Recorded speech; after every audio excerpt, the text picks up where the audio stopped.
21.000 aziende e finanziamenti, contributi e garanzie per oltre 1 miliardo di euro. Sono i numeri principali dell'attività degli ultimi 3 anni della finanziaria regionale Veneto Sviluppo, presentati in mattinata a Palazzo Balbi, cui ha preso parte anche il governatore Zaia.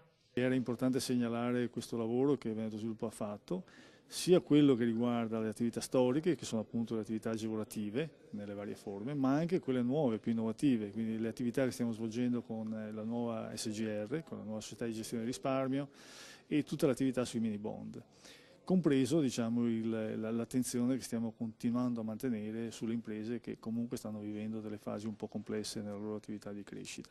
La maggior parte delle erogazioni è stata messa quasi esclusivamente a favore di piccole e medie imprese, oltre la metà facenti parte del settore artigiano veneto. L'entità media degli interventi è di 60.000 euro contro i 160.000 del Fondo Centrale di Garanzia. Le misure anticrisi deliberate dal 2012 al 2018 hanno registrato 2.157 operazioni agevolate per un valore complessivo di circa 312 milioni di euro.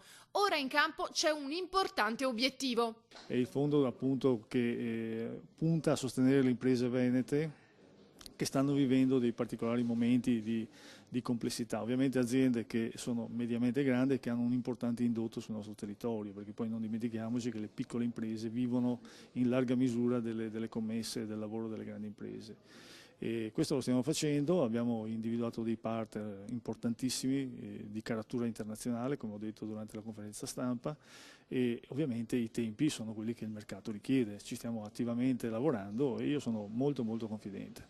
Di quale cifra parliamo? E il first closing, come viene detto normalmente, sono 100 milioni di partenza, però poi puntiamo ad aumentarne nel tempo successivo.